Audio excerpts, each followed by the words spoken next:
Family can be both a blessing and a challenge, and growing up in mine often felt like a delicate balancing act. On the surface, we seemed like any typical family. Parents who worked hard, siblings who bickered but still loved each other, and shared traditions that brought us together. Yet beneath that veneer, there was an undercurrent of favoritism and entitlement, all centered around my older sister, Bonnie. Bonnie had always been the golden child. She excelled in school, charmed adults with her quick wit, and had an uncanny ability to get what she wanted.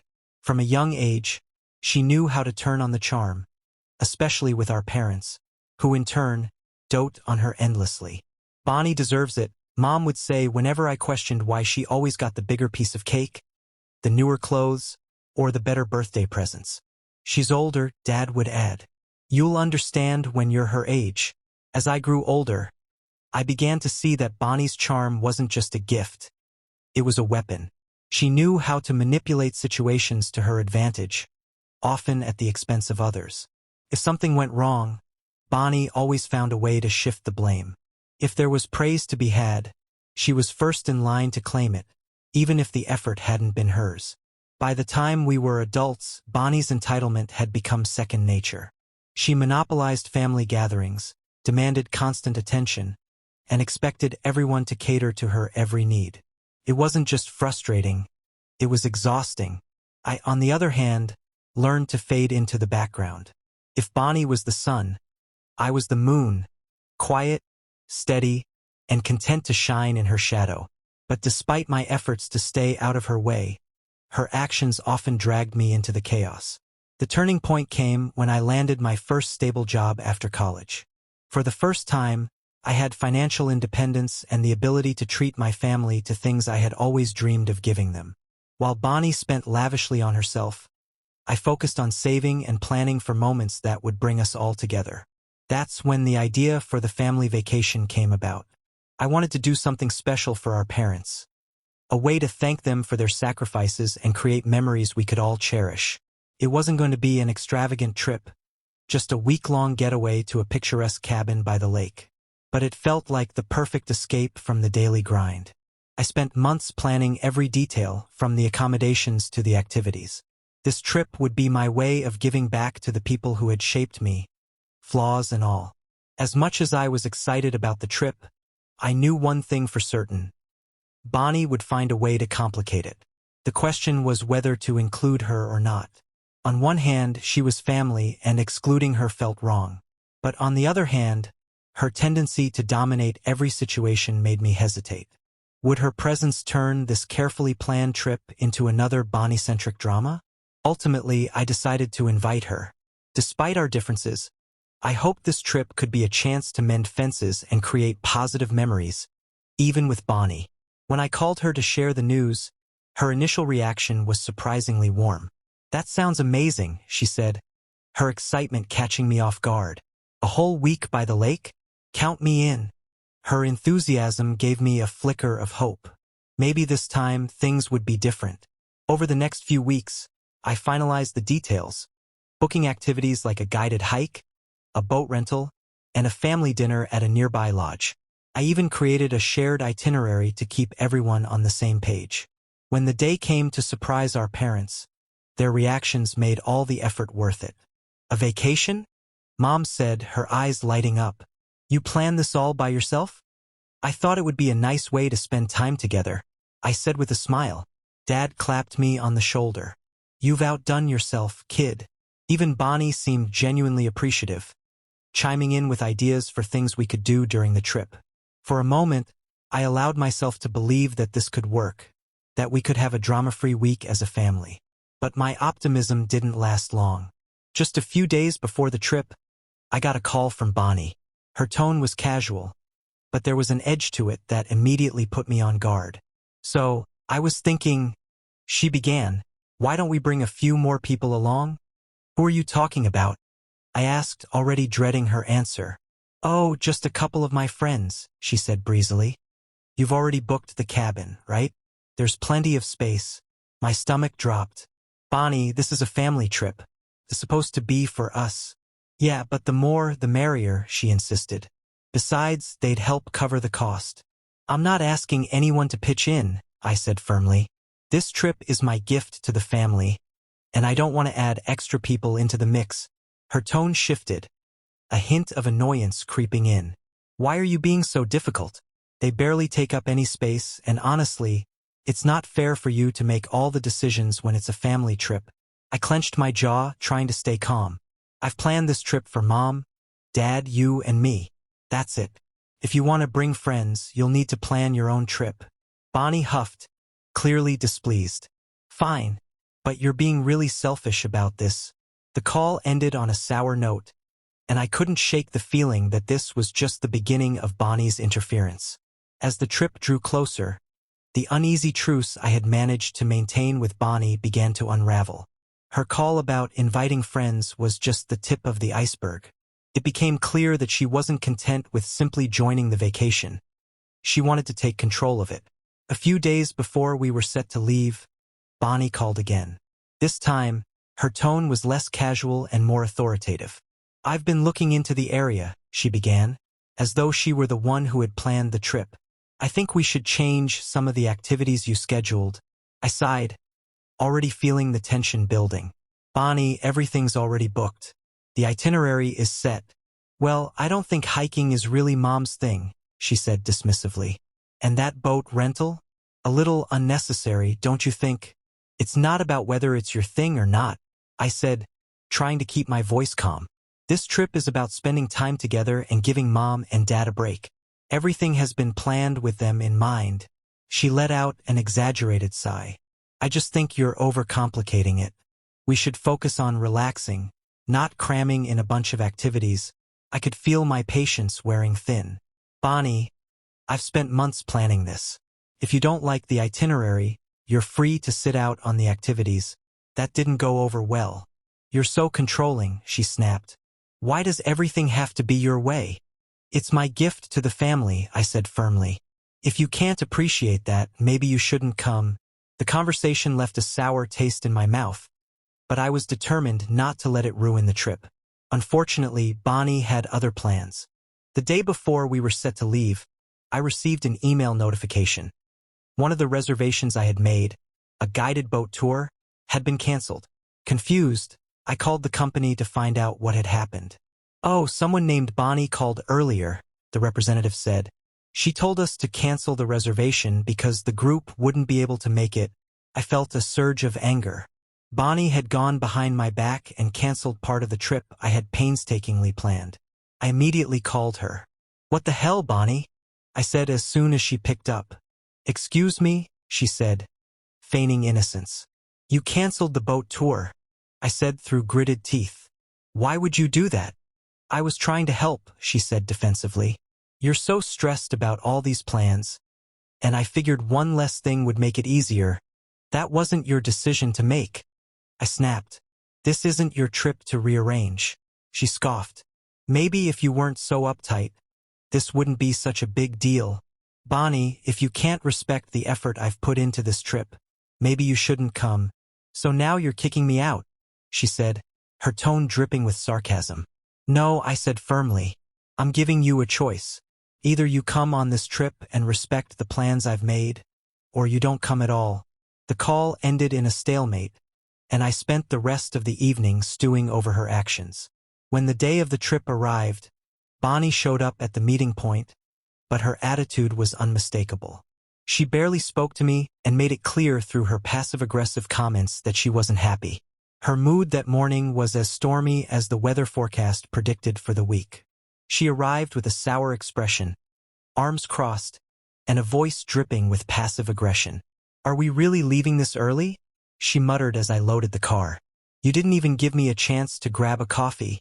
Bonnie, the schedule is tight, I said, trying to remain calm. Family can be both a gift and a challenge, and growing up in mine often felt like walking a tightrope. On the surface, we appeared like any other family. Parents who worked hard, siblings who bickered but loved each other, and shared traditions that kept us united. Beneath that veneer, however, was a constant undercurrent of favoritism, all centered around my older sister, Bonnie. Bonnie had always been the golden child. She excelled in school, charmed adults with her wit, and knew exactly how to get what she wanted. From a young age, she mastered the art of winning over our parents, who showered her with attention and gifts. I often questioned why Bonnie seemed to get the bigger piece of cake, the newer clothes, or the better presents. She's older, Dad would explain, or she deserves it, Mom would add. The logic was clear to them, but it never made sense to me. As I grew older, I began to realize that Bonnie's charm wasn't just a natural trait. It was a weapon. She manipulated situations to her advantage, often at the expense of others. If something went wrong, Bonnie always found a way to shift the blame. If there was praise to be had, she was first in line to claim it, even if she hadn't lifted a finger. By the time we were adults, her sense of entitlement was ingrained, and her behavior was exhausting. I learned to step back, to fade into the background. If Bonnie was the sun, I was the moon, quiet, steady, and content to shine in her shadow. But despite my best efforts to avoid conflict, Bonnie's actions often dragged me into her chaos. The tipping point came when I landed my first stable job after college. For the first time, I had financial independence, and I dreamed of treating my family to something special. While Bonnie spent lavishly on herself, I focused on saving and planning for moments that would bring us all closer. That's when the idea of a family vacation took root. I envisioned a week-long getaway at a picturesque cabin by the lake. Nothing extravagant, but a way to thank our parents for everything they had done for us. It would be an escape from the everyday grind, a chance to reconnect as a family. After months of research and budgeting, I booked the cabin, finalized the itinerary, and kept everything a surprise for our parents. But there was one hurdle I couldn't avoid: Bonnie. Should I invite her or not? That was the question that haunted me for days. On one hand, she was family and it felt wrong to exclude her. But on the other, her need to dominate every situation made me hesitate. Would her presence turn this carefully planned trip into yet another Bonnie-centric drama? In the end, I decided to invite her, hoping that this trip could be a chance to mend fences and create positive memories. When I called her to share the news, her reaction was surprisingly warm. "That sounds amazing," she exclaimed, her excitement catching me off guard. "A whole week by the lake? Count me in." For a moment, I allowed myself to believe that maybe this time would be different. Maybe this time things would be different. I spent the following weeks finalizing every detail: activities like a guided hike, a boat rental, and a family dinner at a nearby lodge. When the day came to surprise our parents, their reactions made all the effort worth it. "A vacation?" Mom exclaimed, her eyes lighting up. "You planned this all by yourself?" I smiled. I thought it would be a nice way to spend time together. Even Bonnie seemed genuinely appreciative, chiming in with suggestions for the trip. For a moment, I allowed myself to believe that we could have a drama-free week. But that optimism didn't last long. A few days before the trip, Bonnie called me. "So, I was thinking, why don't we bring a few more people along?" She began casually. My stomach sank. "Who are you talking about?" I asked, already dreading her answer. "Just a couple of my friends," she replied breezily. "You've already booked the cabin, right? There's plenty of space." "Bonnie, this is a family trip," I said, my voice firm. "It's supposed to be for us." "Well, the more, the merrier," she countered. "Besides, they'll help cover the cost." I felt my patience start to thin. "I'm not asking anyone to pitch in," I said, trying to keep calm. "This trip is my gift to the family. I don't want extra people to complicate it." Her tone shifted, a hint of annoyance creeping in. "Why are you being so difficult? They barely take up any space, and honestly, it's not fair for you to make all the decisions when it's a family trip." I took a deep breath. "I planned this for Mom, Dad, you, and me. That's it. If you want to bring your friends, you'll need to plan your own trip." Bonnie's voice grew icy. "Fine. But you're being really selfish about this." The call ended on a sour note, and I knew this was just the beginning of her interference. Sure enough, a few days before the trip, Bonnie called again. This time, her tone was less casual and more authoritative. "I've been looking into the area," she began, as though she were the one who had planned the trip. "I think we should change some of the activities you've scheduled."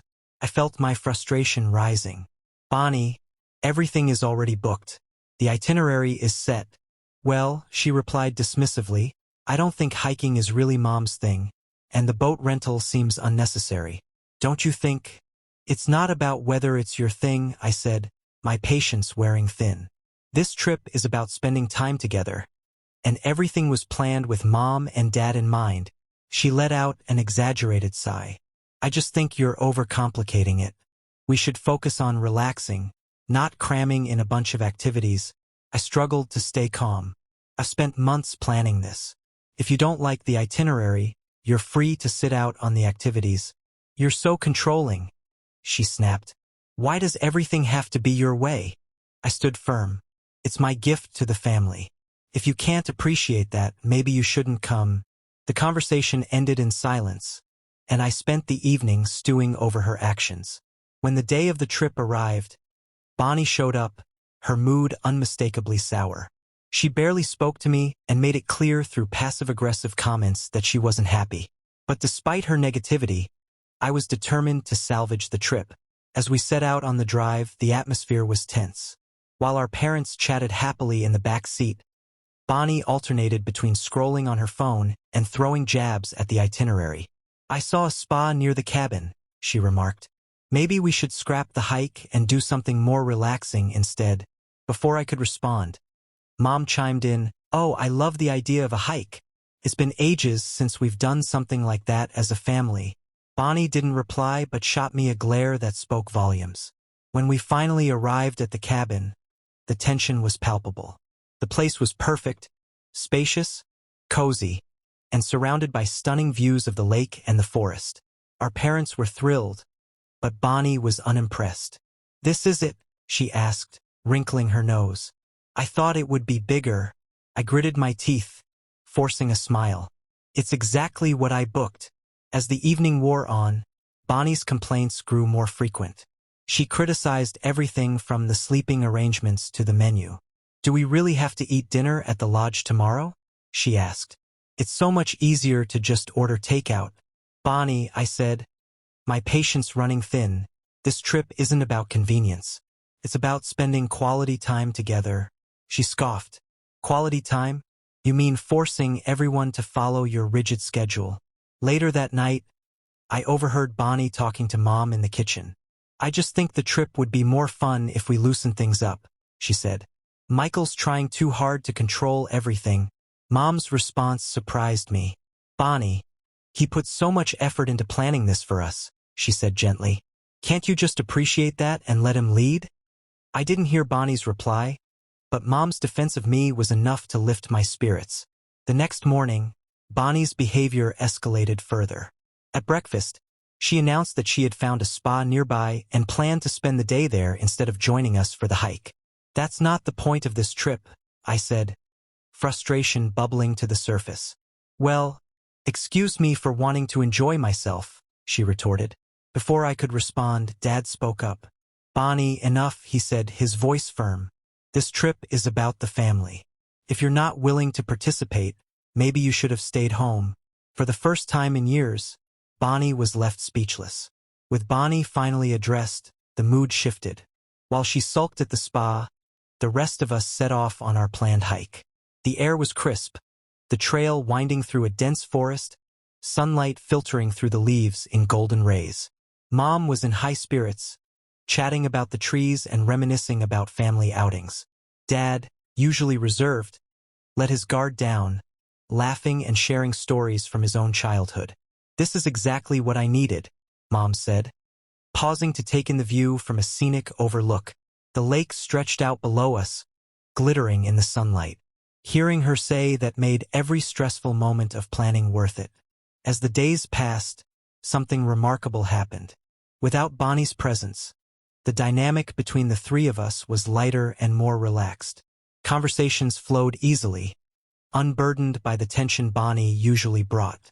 When we returned to the cabin that evening, Bonnie was waiting for us. Her mood was as cold as the evening air, but I refused to let it dampen the evening. We cooked dinner together, laughed over old family photos, and played board games. On the third day, while kayaking on the lake, Mom turned to me and said, I'm so proud of you, Michael. You've really come into your own. Her words caught me off guard. Thanks, Mom, I replied, my voice thick with emotion. I know things haven't always been fair between you and Bonnie, she continued, but I want you to know how much I appreciate everything you've done for this trip and for the family. It was a moment I hadn't realized I needed. Even Dad, usually emotionally reserved, seemed to warm up over the course of the trip. On our last evening at the cabin, as we sat around the fire roasting marshmallows, he patted my shoulder and said, "You did good, kid." When the trip ended and we packed up the car, Bonnie remained silent, offering little more than a half-hearted, "It was fine," when I asked if she'd enjoyed herself. Despite her attitude, I felt a deep sense of accomplishment. Returning home, I was relieved and satisfied. The trip, despite its rocky start and Bonnie's antics, had been a success. Mom and Dad were happy, and for the first time in years, I felt that my efforts to bring the family together had been seen and appreciated. But I soon realized Bonnie wasn't done. Within days of our return, she began spinning her version of events to anyone who would listen. She painted herself as the victim of my controlling behavior, claiming, "I just wanted to have fun." But Michael had to make it all about him. First, the rumors stung. But over time, I noticed something surprising.